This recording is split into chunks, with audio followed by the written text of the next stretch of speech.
Assalamualaikum warahmatullahi wabarakatuh. Kami kelompok 11 yang beranggotakan Sanibah Arisatul Huda, Alia Muhibah, dan Muhammad Syaifuddin Yusuf akan menerangkan materi tentang materi dakwah persuasif. Ada beberapa kisah sufi yang mempunyai beberapa kata-kata yang memiliki kekuatan yang luar biasa dalam mengubah perilaku manusia, dan betapa suatu logika mempunyai peran yang sangat besar dalam mengambil suatu keputusan, dan betapa paduan suara antara kata-kata dan logika mempunyai daya panggil yang sangat berwibawa terhadap seseorang. Akan tetapi, kata-kata juga dapat menyebabkan timbulnya kebencian, iri hati, dengki, dan salah paham. Tak jarang juga kalimat singkat dapat memicu terjadinya pertumpahan darah di antara dua orang atau bahkan dua negara. Kekuatan kata-kata atau tulisan dalam kaitannya dengan dakwah yang persuasif, yakni kata-kata yang dapat menjadi stimuli yang merangsang respon psikologi mad'u, terletak pada jenis-jenis kekuatan sebagai: 1. Karena keindahan bahasa seperti bait-bait, syair, atau puisi. 2. Karena jelasnya informasi.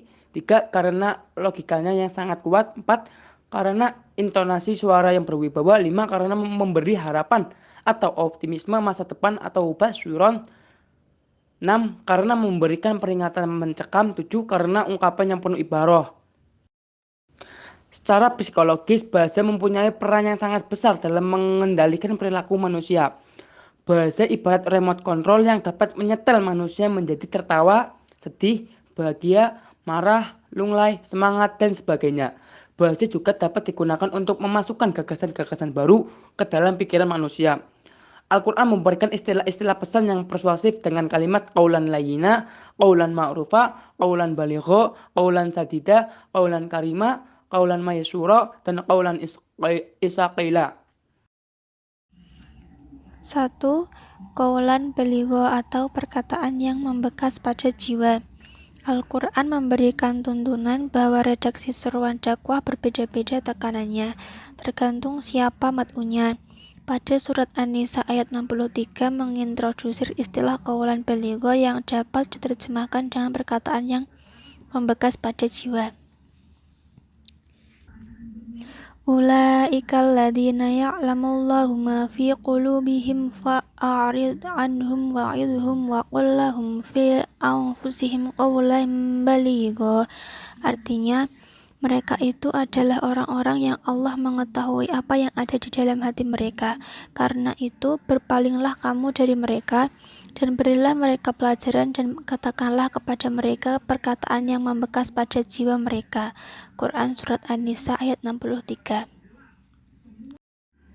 Ayat tersebut berkenaan dengan orang munafik yang di hadapan Nabi berpura-pura baik, tetapi di belakang mereka menyambut dakwah Nabi. Karakteristik orang munafik seperti diterangkan dalam hadis Nabi adalah berdusta jika berbicara, ingkar bila berjanji, dan berkhianat bila diberi amanat. Yang kedua adalah qaulan layyina atau perkataan yang lemah lembut. Di samping qaulan baligha, Al-Quran juga mengintroduksi istilah qaulun layyina, seperti yang tersebut dalam surat At-Toha. Bismillahirrahmanirrahim. Adhaba ila fir'auna innahu tagha faqula lahu qawlan layyina la'allahu yatadhakkaru aw yakhsha. Yang artinya, pergilah kamu berdua Fir'aun, sesungguhnya dia telah melampaui batas. Maka berbicaralah kamu berdua kepadanya dengan kata-kata yang lemah lembut. Mudah-mudahan ia ingat atau takut. Quran Surat Toha ayat 43-44. Ayat ini berada dalam rangkaian kisah Nabi Musa dan Harun dengan Fir'aun. Menurut Asfihani dalam Mu'jamnya, qaulan layyina mengandung arti lawan dari kasar, yakni lembut dan halus. Pada dasarnya, lembut dan halus itu dipergunakan untuk mensifati benda oleh indera peraba, tetapi kata-kata ini kemudian dipinjami untuk juga menyebut sifat-sifat akhlak dan arti-arti yang lain. Yang ketiga, qaulan maysura. Istilah qaulan maysura terdapat dalam surat Al-Isra ayat 28. Bismillahirrahmanirrahim. Wa imma tu'ridanna anhum mubtigha'a rahmatin min rabbika tarjuha faqul lahum qawlan maysura. Artinya, Dan jika kamu berpaling dari mereka untuk memperoleh rahmat dari Tuhanmu yang kamu harapkan, maka katakanlah kepada mereka ucapan yang pantas.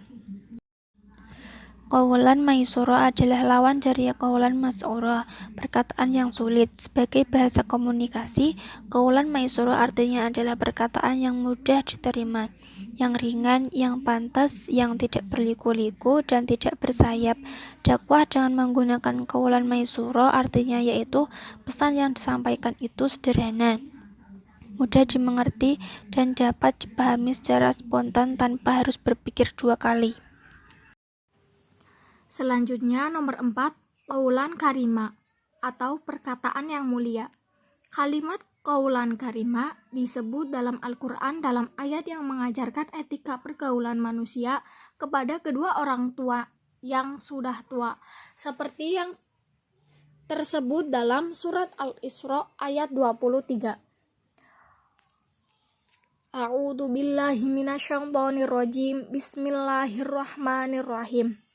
Wa qada rabbuka alla ta'budu illa iyyahu wa bil walidaini ihsana imma yablughanna 'indakal kibara ahaduhuma aw kilahuma fala taqul lahumā uffin wa la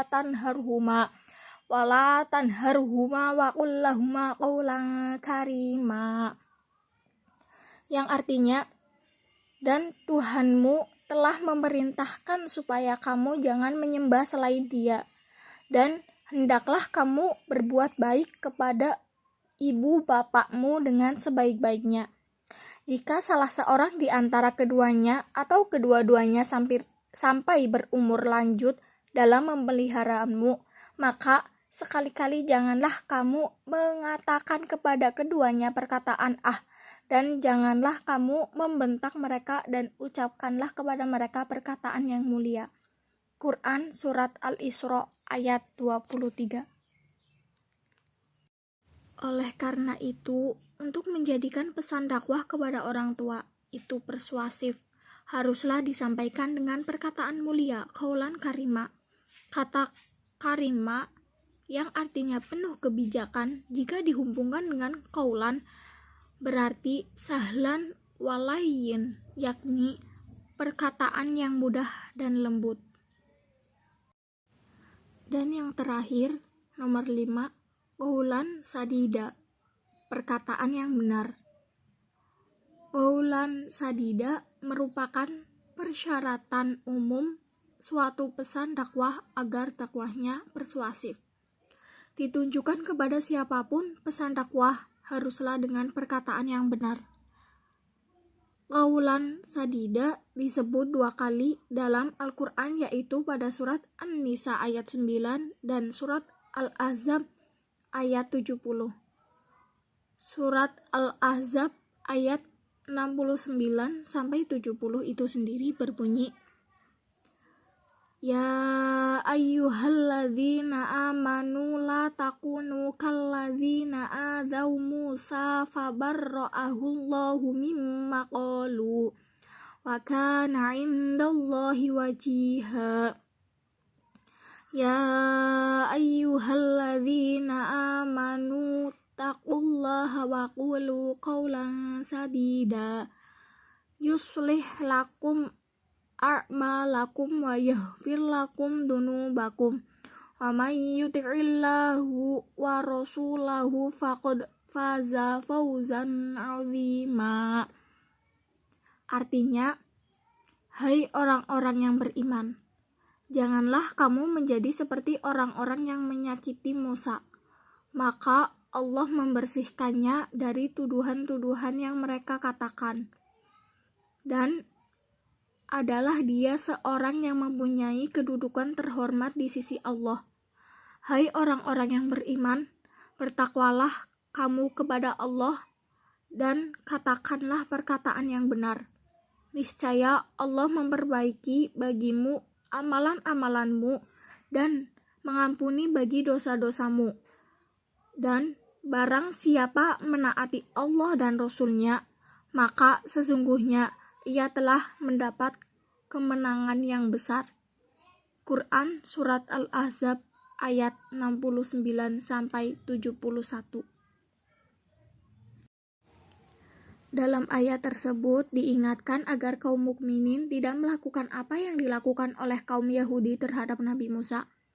Perintah untuk berkata benar, qaulan sadida, didahului oleh perintah bertakwa, dan pada ayat 71 Allah menjanjikan bahwa berkata benar yang dilandasi oleh ketakwaan itu akan mengantar pada perbaikan amal dan ampunan dari dosa. Dan pada akhir ayat tersebut ditegaskan bahwa komitmen kepada Allah dan Rasul-Nya, Al-Quran dan hadis sudah merupakan kemenangan pada tingkat awal. Ya, sekian dari kelompok kami. Kurang lebihnya kami memohon maaf. Wassalamualaikum warahmatullahi wabarakatuh.